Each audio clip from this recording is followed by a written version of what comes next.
ओम शांति। आज है 1 अप्रैल 2023। आज की साकार मुरली है।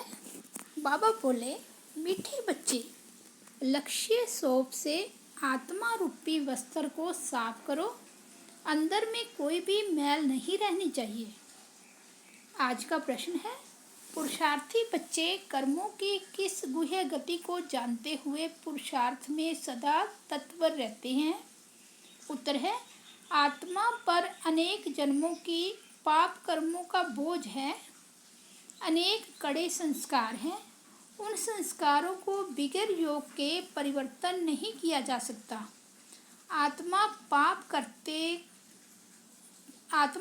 करते करते बिल्कुल मैली हो चुकी है, इसलिए इसको साफ करने की मेहनत करनी है।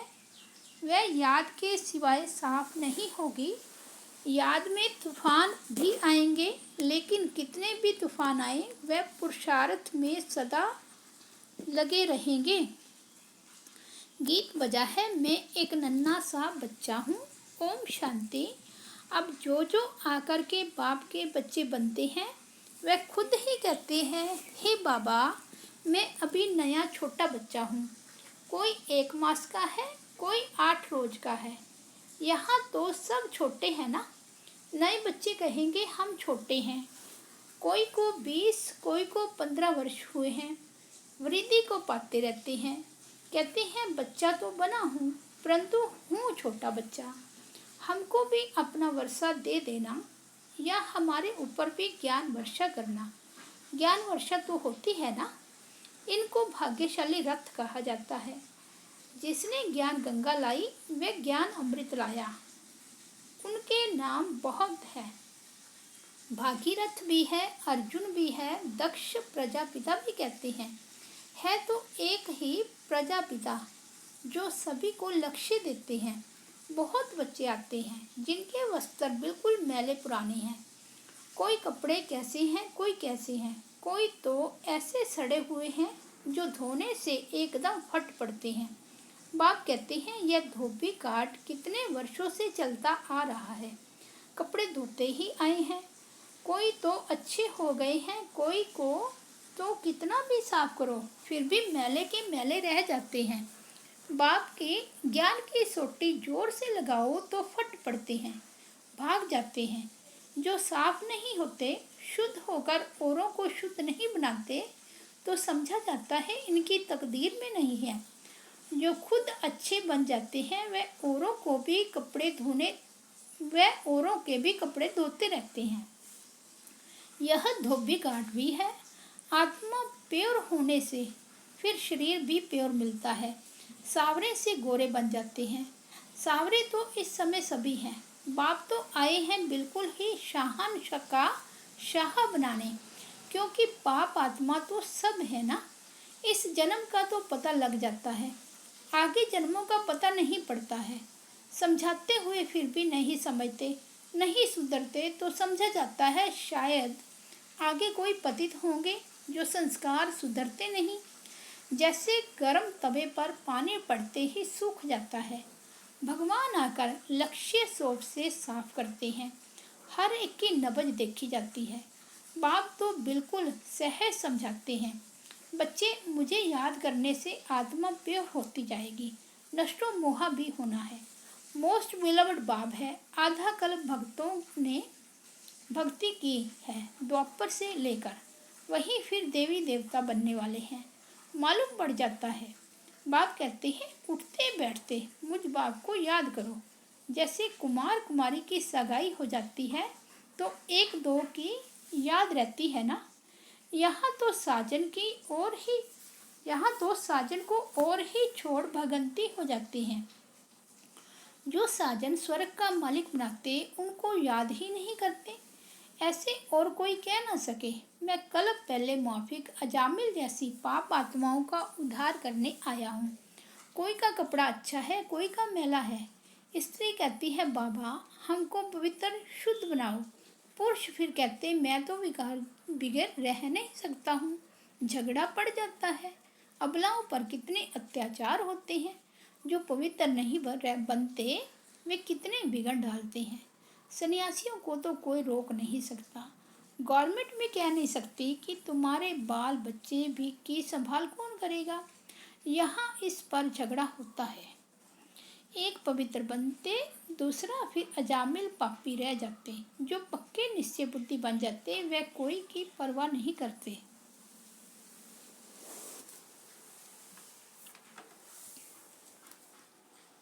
बिल्कुल ही नष्ट मोह हो जाते, रजाई को ही ठोकर मार देंगे।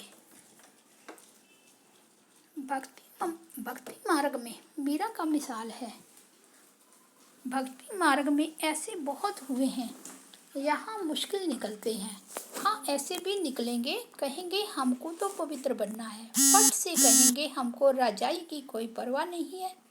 जैसे उन रजाओं को रानियों की परवाह नहीं रही, छोड़ दिया, वैसे अब रानियां निकलेगी जो राजाओं की परवाह नहीं करेगी। बस हम तो स्वर्ग के मालिक बनते हैं। भक्ति मार्ग में राजाओं के नाम हैं जिन्होंने संन्यास किया। अभी तो यह है ज्ञान मार्ग। हर एक समझ सकते हैं हम कहाँ तक धोबी बने हैं। क्यों ना अच्छा धोबी बने। धोबियों में भी नंबरवार होते हैं ना।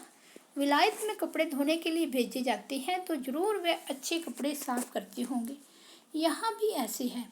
कोई तो झट साफ हो श्रीमत पर चल पड़ते हैं, पावन बन और बनाते हैं। पुरुष पवित्र नहीं बनते तो स्त्रियों को कितना सहन करना पड़ता है।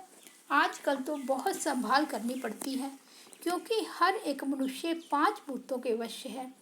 क्रोध के वश भी बहुत नुकसान कर देते हैं। कहते हैं बाबा हम परवश हो गए, देह अहंकार आ गया।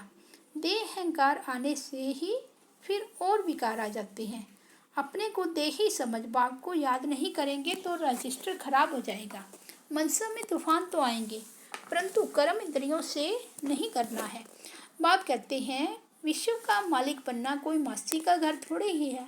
लक्ष्मी नारायण स्वर्ग के मालिक बने हैं तो जरूर कुछ तो पुरुषार्थ किया हो है ना। बराबर बाप बैठ स्वर्ग के लिए राजा रानी बनाते हैं तो बाप की श्रीमत पर चलना है। एक बाप की ही श्रीमत है, बाकी सब है भूत मत। श्रीमत को भूले और ये भूत आए, झट माया वार कर कांध नीचे करा देती है। अपने को देखना चाहिए मैं कहाँ तक मैला बना हूँ। अच्छे बच्चे कुमार का आदि हैं, सर्विस कर रहे हैं। बच्चे मूत पलीती कपड़ों को धोने 5 विकारों पर जीत पहनाने जाते हैं। कोई को काम का भूत आया तो एकदम नाम बदनाम कर देती हैं। गंदा हो गया तो उनको बीके थोड़े ही कहेंगे, उनका फिर रजिस्टर एकदम खराब हो जाता है। बाबा कितना सटका मारती हैं साफ करने लिए। कहते हैं बाप को याद करो तो कपड़ा साफ होगा, नहीं तो भूत आते रहेंगे। धारणा नहीं होती है तो समझना चाहिए मैं कोई बहुत मैला हूँ। आगे जन्म में शायद हम बहुत गंदे थे, शर्म आना चाहिए। पुरुषार्थ नहीं करते तो गंदे के गंदे रह जाते हैं, लायक नहीं बनते। तुम यहाँ आते हो लायक बनने। अच्छे कपड़े होंगे तो सूर्यवंशी व चंद्रवंशी बनेंगे। बाबा ने अब बेहद की विशाल बुद्धि दी है। सारी दुनिया के चक्कर को तुम जान गए हो। मनुष्य कहते भी हैं हे पतित पावन, तो वह जरूर एक ही होगा जिसको ही हेवनली गॉड फादर कहा जाता है। वह है निराकार। 5000 वर्ष हुए जबकि यह धोबी घाट निकला है। बाप कहते हैं 5-5 हजार वर्ष बाद धोबी घाट भारत में ही बनता है। इस योग से तुम एवर पावन बन जाएंगे। फिर 21 जन्म तुमको पतित होना नहीं है, वहाँ माया है नहीं। पावन बनने बगैर तुम वैकुंठ जा नहीं सकते। प्रजा तो बहुत बनती है, परंतु इसमें राजी नहीं होना चाहिए। गाते हैं तुम मात पिता हम बालक तेरे, तुम्हारी कृपा ते रजाई के सुख गनेरे पाए, ना कि प्रजा के। यह तो है ही दुखदा। बल धनवान है क्योंकि अच्छे कर्म किए हैं। यह है लौकिक रजाई, स्वर्ग की है परलौकिक रजाई।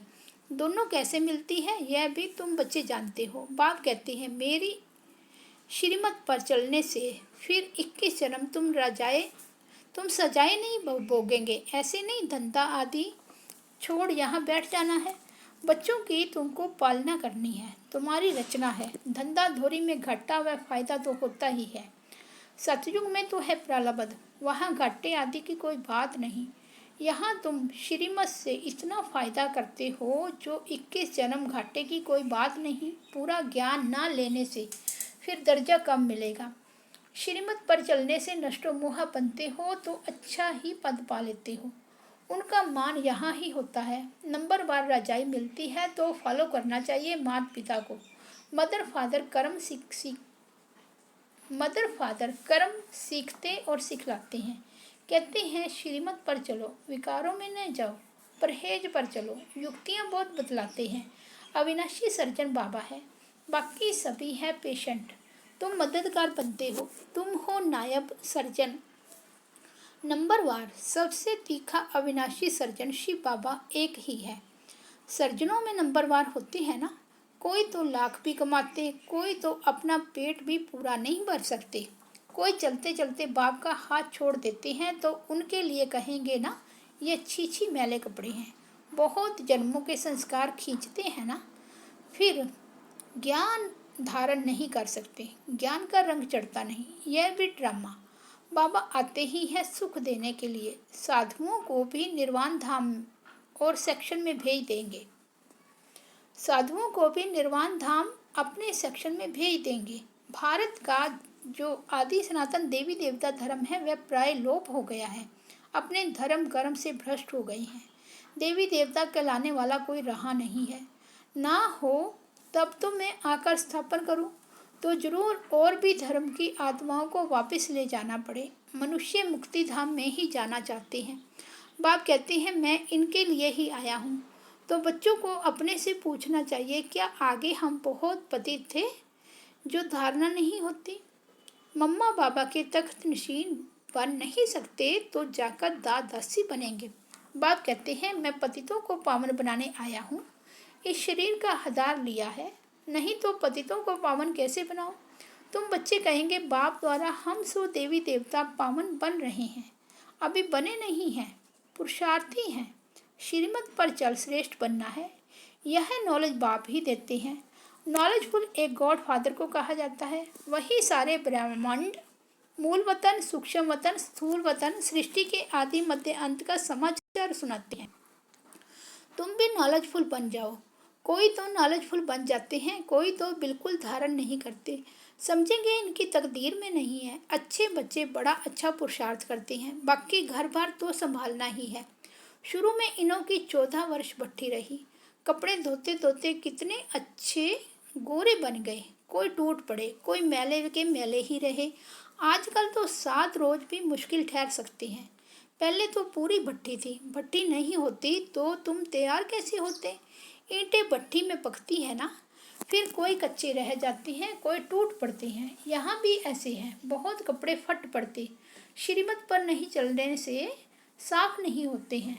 अब आत्माओं की परम पिता के साथ सगाई कराई जाती है। शिव बाबा कहते हैं मैं तो एवर पावन हूँ, मुझे याद करते रहो तो तुम पावन बनते जाएंगे। गृहस्थवार में रहते यह प्रैक्टिस करो। जो अच्छे अच्छे बच्चे हैं वे तो झट प्रैक्टिस में लग जाते हैं, खुशी में रहते हैं। रात को जागकर अपनी आत्मा को धोते हैं, समझते हैं पवित्र बनेंगे तो कपड़ा भी पवित्र मिलेगा। इसलिए पापा कहते हैं नींद को जीतने वाले बनो। बाप को याद करो और आत्मा पवित्र होगी। अमृत वेले का समय बहुत अच्छा है, उसी समय याद करने की राय देते हैं।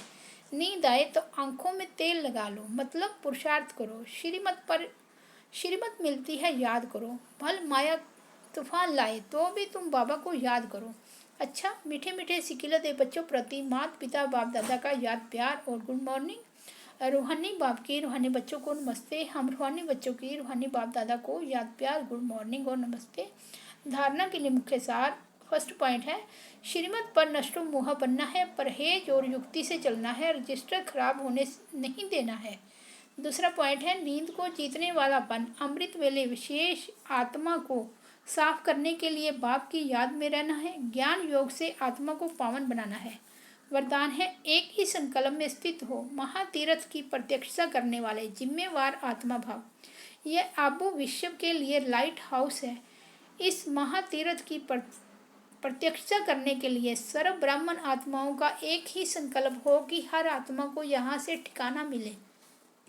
सबका कल्याण हो। जब ये शुभ आशाओं का दीपक हर एक के अंदर जगे, सबका सहयोग हो, तब कार्य में सफलता हो।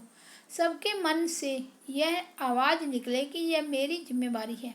जब हर एक स्वयं को ऐसा जिम्मेवार समझेंगे, तब प्रत्यक्षता की किरण अब्बा के घर से चारों ओर फैलेगी। स्लोगन है, अंतर्मुखता की विशेषता को धारण कर लो तो सर्व की दुआएं मिलती रहेगी। इस मास की सभी मूल्यां ईश्वरीय महावाक्य निराकार परमात्मा शिव ने ब्रह्मा मुख कमल से अपने ब्रह्मा वस्तु अर्थात ब्रह्मा कुमार और कुमारियों के सन्मुख 18 जनवरी 1969 से पहले उच्चारण की थी। यह केवल ब्रह्मा कुमारी की अधिकतर टीचर बहनों द्वारा नियमित बीके विद्यार्थियों को सुनाने के लिए है। अच्छा, ओम शांति।